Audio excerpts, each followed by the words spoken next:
얼마나 감사할 수 있습니까? 어디까지 감사할 수 있습니까? 언제까지 감사할 수 있으시겠습니까? 왜 이 질문을 하냐면 감사절은 감사신앙의 정기 점검일이라고 생각되기 때문입니다. 감사는 하나님께서 명령하셨고 예수님이 실천하셨고 바울과 사도들이 가르쳤습니다. 하나님은 절기를 통하여 감사를 명령하셨고 예수님은 기도에 항상 감사를 실천하셨습니다. 그리고 바울과 사도들은 옥중에서도 감사를 가르쳤습니다. 왜냐? 감사는 그리스도인의 삶의 방식이기 때문에 그렇습니다. 그리스도 예수를 주님으로 받아들이고 그 안에서 행하는 삶을 살아가는 자들이 바로 그리스도인입니다. 그리스도인은 그 안에 믿음의 뿌리를 받고 그 터 위에 굳건히 서서 살아가는 자들입니다. 본문은 이러한 자들을 향하여 그리스도인들에게 주시는 말씀이 있습니다. 바로 감사를 넘치게 하라라는 것입니다. 그러나 현실적으로는 당시 골로새 교인들 역시 온갖 이단들의 공격 등으로 매우 힘든 신앙생활을 하고 있었습니다. 그럼에도 오늘 사도 바울을 통하여 하나님이 이렇게 말씀하셨습니다. 감사를 넘치게 하라. 따라하겠습니다. 감사가 넘치면 은혜가 흐른다. 아멘. 왜 이렇게 감사를 넘치도록 하라고 말씀하셨냐면 감사가 넘쳐야 은혜가 넘치기 때문입니다. 일본의 신학자 우찌무라 간조가 넘치는 기쁨 넘치는 은혜를 원하면 감사를 넘치게 하라라고 했습니다. 은혜는 불평의 사람들에게 내리지 않는다는 것이지요. 감사는 은혜의 그릇이라는 겁니다. 은혜는 감사의 그릇에 따라서 내려지는 하나님의 축복이라는 것이지요. 그러므로 감사 없이 아무리 열심히 기도해도 은혜는 내리지 않는다라고 가르쳤습니다. 그렇습니다. 우리가 감사가 흘러넘치면 분명 은혜가 흐르게 됩니다. 어떤 은혜가 흐르게 되는가? 첫째, 어려움을 극복하는 은혜입니다. 감사가 흘러넘치게 되면 어떤 어려움도 이겨낼 수 있고 넘어갈 수 있고 벗겨낼 수 있는 것입니다. 만약에 감사하는 사람이 늘 감사함으로 하나님께 예배하고 늘 감사 상태에서 어려움을 만나 하나님께 구하고 청원하면 어떻게 될까요? 시편 50편 14절에 보면 감사로 하나님께 제사를 드리며 지존하신 이에게 내 소원을 갚으며 환난 날에 나를 부르라. 내가 너를 건지리니 네가 나를 영화롭게 하리로다 라고 했습니다. 감사하는 자를 하나님께서 기억하시고 감사하는 자의 간구를 들으시며 감사하는 자를 구원하시리라고 말씀하고 있습니다. 이스라엘 백성들이 애굽 땅에서 430년 동안 종살이 노예 생활을 했던 적이 있습니다. 그 노예 생활 가운데 이스라엘 백성들을 끌어냈습니다. 탈출시켰습니다. 이것을 출애굽이라고 하지요. 그들을 가나안 땅으로 인도하기 위해서 40년 동안 광야를 지나게 하셨는데 그 40년의 광야 생활에 있어서의 가장 큰 위기가 무엇이었을까요? 가장 큰 걸림돌이 무엇이었을까요? 굶주림이요? 아닙니다. 가난이요? 그것도 아닙니다. 추위입니까? 더위입니까? 목마름입니까? 아닙니다. 원망입니다. 원망과 불평입니다. 광야에서 원망과 불평이 가나안 땅까지 그들을 인도해 가시는 하나님의 입장에서 가장 큰 걸림돌이었다라는 것입니다. 물이 없으면 하나님이 주시면 돼요. 만나와 메추라기는 하나님이 풍성하게 내려 주실 수 있습니다. 그런데 원망은 하나님도 어찌할 수가 없었습니다. 원망하는 백성들은 광야에서 다 멸망하였습니다. 그래서 고린도전서 10장에 보면 광야의 이스라엘 백성들이 원망하다 멸망받은 것처럼 원망하는 자가 되지 말라라고 권면하고 있는 것이지요. 이렇게 원망이 참으로 중하고 심각한 문제이기 때문에 하나님께서는 이스라엘 백성들이 광야에서 나오자마자 그들에게 먼저 가르친 것이 바로 감사입니다. 그냥 가르치니 알아듣지 못해서 절기를 통해서 가르쳐 주신 것이 바로 감사입니다. 그래서 제가 호기심에 창세기부터 감사라고 하는 단어가 실질적으로 어디에 처음 나오는가 찾아봤어요. 개역 개정판 성경에도 감사라고 하는 단어가 제일 첫 번째 발견되어지는 곳은 레위기입니다. 하나님께서 출애굽기를 통하여 출애굽하신 사실을 기록하고 있지요. 출애굽한 백성들을 상대하시는 첫 번째 책인 레위기에서 감사라고 하는 용어가 처음 나옵니다. 하나님께서는 절기를 통해서 감사를 먼저 가르쳤습니다. 왜? 그래야 광야 생활에서 멸망을 피할 수 있기 때문입니다. 감사를 배운 이스라엘 백성들은 가나안 땅에 들어갔고, 감사를 배우지 못한 이스라엘 백성은 결국 광야에서 멸망하고 말았다라고 하는 이야기가 됩니다. 하나님께서 주신 3대 절기가 무엇입니까? 애굽에서 구원해 주신 하나님의 은혜 감사하는 감사절기 유월절이지요. 가나안 땅에 들어가 풍성한 곡식을 거두고 첫 번째 감사절기를 지켰는데 그것이 바로 맥추절입니다. 그리고 출애굽 후에 40년의 광야 생활을 기억하며 광야에 나가 감사절기를 지켰는데 이것을 수장절 또는 장막절이라고 부르는 초막절, 오늘 우리는 추수감사절을 이것으로 지키고 있는 것입니다. 이것을 성경 신명기 16장은 말씀하시기를 너희 가운데 모든 남자는 1년에 3번씩 곧 무교절과 칠칠절과 초막절에 네 하나님 여호와께서 택하신 곳에서 여호와를 배웁되 빈손으로 여호와를 배웁지 말고 각 사람이 네 하나님 여호와께서 주신 복을 따라 그 힘대로 드릴지니라, 이렇게 말씀하고 있습니다. 사실은 최초의 감사 절기를 명령하신 곳은 광야입니다. 광야에서 이스라엘 백성들이 가장 힘들고 어려울 때에 감사 절기를 명령하셨고 감사의 개념을 가르쳐 주신 것입니다. 오늘 본문의 사도 바울도 옥중에서 골로새 교인들에게 이렇게 가르칩니다. 감사함을 넘치게 하라. 감사를 표시내라 라고 하는 것이 아닙니다. 감사를 잊지 말고 꼭 짚고 넘어가라 라고 이야기한 것이 아닙니다. 감사를 넘치게 하라, 이렇게 말씀하고 있습니다. 여러분, 구약의 믿음의 사람 가운데 노예 생활은 하지 않았지만 포로 생활했던 사람들이 있어요. 그 중에 한 사람이 바로 다니엘입니다.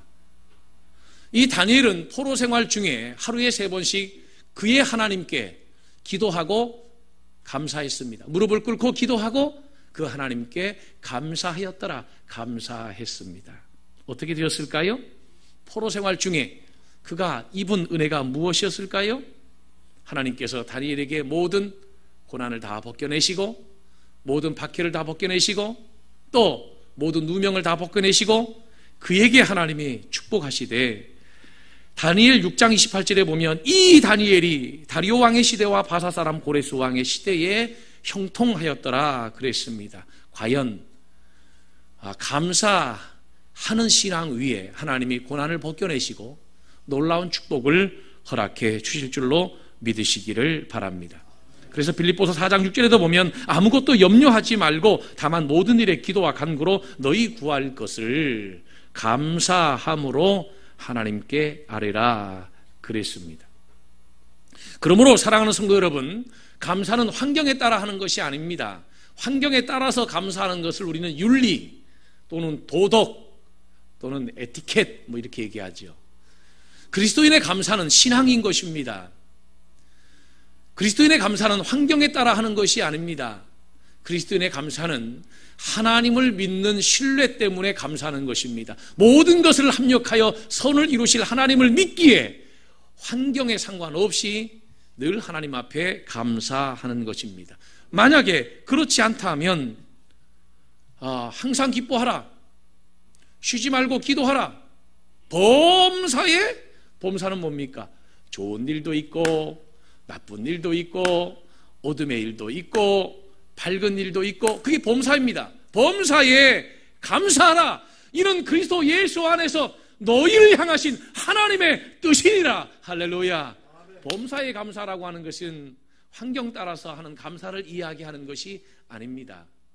신앙에 따라서 감사하라는 것입니다. 그러므로 감사가 그 사람의 신앙, 믿음이라고 할 수 있는 것이죠. 둘째, 감사가 넘치면 은혜가 흐르는데 어떤 은혜가 흐를까요? 그것은 회복과 축복이라고 하는 은혜입니다. 이것이 철철철철 흘러 넘치게 됩니다. 감사가 회복되면 사실상 모든 것들이 다 회복됩니다. 감사가 회복되면 기쁨도 축복도 재물도 건강도 의욕도 다 회복됩니다. 할렐루야. 할렐루야. 그러나 감사가 닫히게 되면, 감사를 잃어버리게 되면 염려, 근심, 불안, 두려움, 공포, 여러분 인생이 다 망가뜨려지게 되는 것입니다. 결국 부부간의 갈등도 뭐예요? 부부간의 관계에 감사가 빠지기 때문이 아니겠습니까? 부모 자식이 왜 어그러지고 왜 사이에 간격이 생기는 것입니까? 그것은 부모 자식 사이에 서로가 서로를 향한 감사의 요소가 제거됐기 때문입니다. 감사가 철철철 넘치는 가정은 절대로 붕괴되지 않아요. 무너지지 않아요. 금이 가지 않아요. 거기에 고통이 오지 않아요. 신앙도 마찬가지입니다. 여러분, 교회를 향한 감사가 철철철 넘치는 사람들은 절대 신앙이 흔들리지 않아요. 절대 방황하지 않아요. 신앙에 대한 갈등이 없습니다. 설령 있다 할지라도 바로 딛고 일어서는 회복의 은혜를 입게 된다고 하는 사실 믿으시기를 주의 이름으로 축원합니다. 그래서 출애굽기 34장에 보면 감사하는 자들에게 베푸시는 하나님의 축복에 대해서 이렇게 말씀하십니다. 이방 나라들을 내 앞에서 쫓아내고 내 지경을 넓히고 아무도 내 땅을 탐내지 못하게 할 것이다. 그 말이 뭐예요? 승리, 번영, 안전을 책임져 주겠다라고 하는 하나님의 약속입니다. 그러므로 감사하는 사람들은 안 되던 것도 잘 됩니다. 그런데 원망하는 사람은 있는 것도 빼앗깁니다. 있는 것도 다 사라지고 마는 것이에요. 하나님은 감사하는 자에게 복을 주시는 하나님이십니다. 사회학자 중에 이 스탠디라고 하는 사람이 한 말입니다. 현대 사회는 감사가 없다라고 하는 것을 지적하면서 현대 사회를 바라보면서 암보다 더 무서운 것은 감사 불감증이다 그랬습니다. 현대 사회가요, 물질이 부족하거나 문명이 빈약해서 행복해하지 못하는 것이 아닙니다. 훨씬 더 풍족하고요, 훨씬 더 많이 누리고 살면서도 행복이 없고 기쁨이 없고 감사가 없는 이유가 뭐겠어요? 그것은 정말 감사를 잃어버렸기 때문이에요. 감사를 잃어버려서 감사가 없고 감사를 잃어버려서 우리 삶에 행복하지 못하고 메마른 것입니다. 여러분, 오늘 우리 세계가, 정말 우리 사회가 얼마나 풍요롭고 풍족합니까? 그런데 우리의 중심에 얼마나 그만큼에 대한 감사가 있느냐는 거예요. 참 우리나라는 생활하는 이 어떤 수입의 수준과 상관없이 보편적으로 참 풍성하고 풍요롭게 살아가는 것 같아요. 늘 쌀이 남아서 쌀을 많이 소비하라고 홍보해 주는 나라잖아요. 그죠? 쌀이 철철철 넘쳐요. 여러분, 왜 쌀을 많이 안 잡수세요? 살찔까봐. 쌀이 없어서 쌀을 안 먹는 게 아니에요. 살찔까봐 쌀을 안 먹어요. 살찔까봐. 그냥 욕실에 그냥 문 열어보면 그냥 뜨거운 물을 콸콸콸콸콸 그냥 자녀들이 내가 자녀라 그랬죠.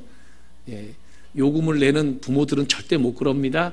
자녀들이 그냥 콸콸콸콸 뜨거운 물을 쓰는데 30분 40분을 뜨거운 물을 콸콸콸 틀어놓고 써요. 문 열어보면 사람이 안 보여. 이야, 그래도 감사가 없어요. 감사가 없어요. 그렇게 풍요롭게 사는데 뭐 전기 팡팡 틀어놓고 필요 없는 전기 절대 안 끕니다. 그냥 다 틀어놓습니다. 그래도 전혀 그 풍족함을 모르고 살아가는 것이지요. 여러분, 감사가 없는 삶은 우리 삶이 지금보다 2배, 4배, 6배로 풍족해진다 할지라도 결코 행복해지지 못하는 것입니다. 감사를 회복해 보세요. 기쁨도 회복되고요, 행복도 회복되고요, 건강도 회복되고요, 다 회복됩니다. 할렐루야, 할렐루야. 보세요, 예수님께서 광야에서 어린아이 도시락 하나입니다. 내용은 오병이어예요. 오병이어. 떡 5덩어리인데 조그만한 거지요. 어린아이 도시락 하나니까. 또 이어 물고기 2마리입니다. 그 물고기가 뭐 멸치보다 좀 더 큰 거지, 물고기가 무슨 뭐 이렇게 광어만한 게 아니거든요. 어린아이 도시락 하나니까. 그런데 그걸 가지고 주님께서 인상 쓰지 않고, 짜증내지 않고 그것을 가지고 하나님께 감사 기도 드렸습니다.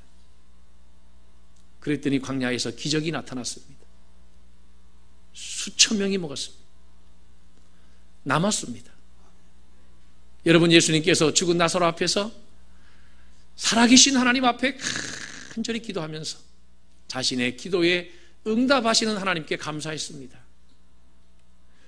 그랬는데 하나님께서 예수님의 기도를 들으셔서 죽은 나사로를 살려내주셨습니다. 응답의 기적이 나타난 거예요. 여러분, 우리가 설령 하나님께 많이 기도한다 할지라도 그 안에 감사가 빠지면 그것은 샤머니즘하고 다를 게 하나도 없습니다. 여러분, 감사가 우리 신앙의 정말 기초 중의 기초고요, 모든 삶의 문제를 해결하는 열쇠입니다. 그래서 여러분, 감사는 뭐냐면 미래를 여는 열쇠라는 거예요. 우리가 왜 감사가 넘치게 해야 되느냐? 그것은 감사가 넘쳐야 은혜가 흐르기 때문이라는 거예요. 그 은혜 중에 3번째 은혜가 뭔가? 미래가 열리는 은혜라는 것입니다. 미래가 열리는 은혜. 목사님, 기도가 미래를 여는 거 아닙니까? 기도해야 하나님께서 열어주시잖아요. 다시 말씀드립니다. 청혼만 있고 감사가 없다면 그것은 샤머니즘하고 다를 게 하나도 없어요. 감사는 없는데 하나님께 요구하고 기도하는 것만 있다면 이것은 샤머니즘과 다를 게 하나도 없다는 거예요. 그래서 빌립보서 4장에 보면 바울이 하나님의 말씀을 전하기를 아무것도 염려하지 말고 다만 모든 일에 기도와 간구로 너희 구할 것을 감사함으로 하나님께 아뢰라. 감사함으로 하나님께 아뢰라. 할렐루야. 우리의 기도에 감사가 있어야 해요. 우리의 삶에, 우리의 예배에 감사가 있어야 환난 날에 나를 부르라. 내가 너를 건지리니 네가 나를 영화롭게 하리로다. 이렇게 말씀하시는 겁니다. 시편에 보세요. 고난 때문에 부르짖는 자들의 고백으로 가득 차 있습니다. 다시 말씀드립니다. 시편을 보세요. 그 시편에는 감사의 고백들로 가득 차 있습니다. 여러분, 고난을 당하는 자가 감사하면 고난이 찬양이 되고 그리고 고난을 빠져나와 회복하게 될 줄로 믿으시기를 바랍니다. 감사가 넘쳐야 미래가 열리는 거예요. 여러분, 성경에 보면 아주 의미 있는 주님의 그 행하심의 그 사역이 한 군데가 나오는데 누가복음 17장에 보면 이런 이야기가 나옵니다. 10명의 나병 환자, 우리는 그동안 문둥병자라고 불렀지요. 10명의 나병 환자가 예수님에게 가서 자신의 병을 고쳐달라고 합니다. 예수께서 10명의 병을 고쳐 주었습니다. 이들이 돌아가다가 자기 몸에 모든 병이 근원적으로 뽑히고 사라진 것을 발견하게 된 거예요. 문둥병이 깨끗함을 받은 것을 돌아가다가 느끼고 알게 된 겁니다. 10명 중에 1명이 즉시로 그 자리에서 돌아서서 예수님에게로 다시 돌아옵니다. 그리고 예수의 발 앞에 엎드려 감사했다는 겁니다. 그런데 그 사람이 유대인이 아니었고 사마리아인이었다는 겁니다. 사마리아인만 돌아왔다고 하는 것을 보아서 나머지 9명은 틀림없이 유대인이었습니다. 사실 누가 더 하나님께 감사했어야 됐겠습니까? 하나님의 자녀들인 유대인이어야 된다라고 생각하지 않습니까? 그런데 유대인은 정작 돌아와 감사하는 자가 한 명도 없었습니다.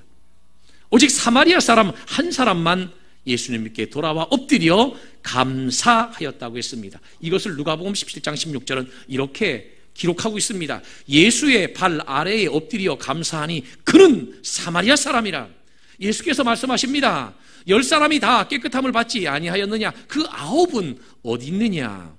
이 이방인 외에는 하나님께 영광을 돌리러 돌아온 자가 없느냐 하시고 그에게 이르시되 일어나 가라. 내 믿음이 너를 구원하였느니라. 너의 믿음이 너를 구원하였느니라. 10명을 다 고쳐주었는데 감사한 사람은 한 사람밖에 없었어요.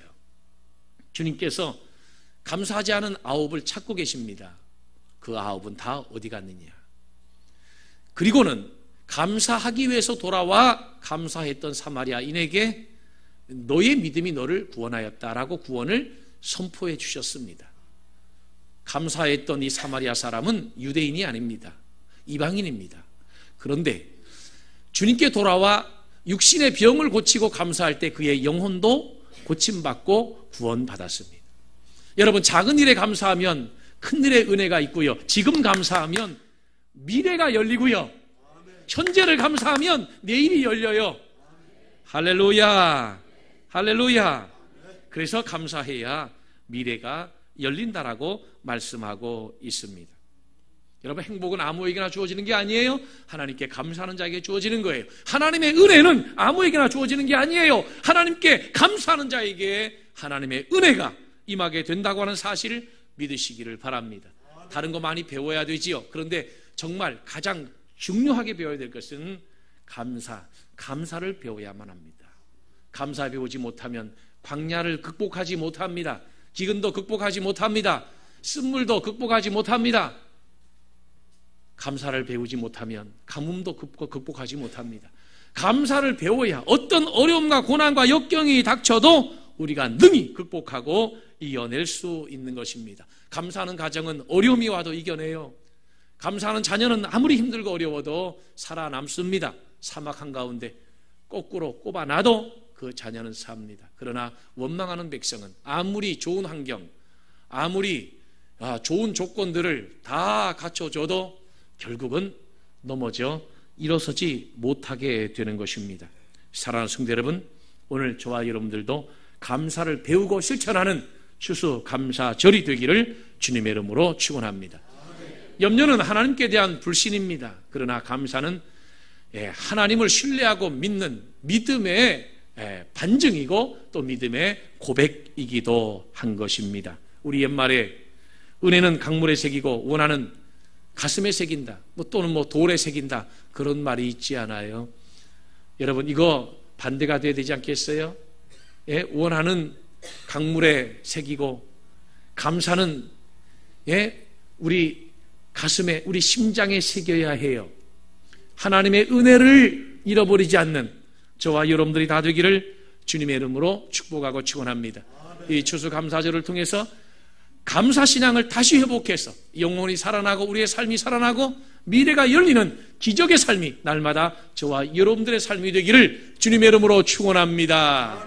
기도하겠습니다.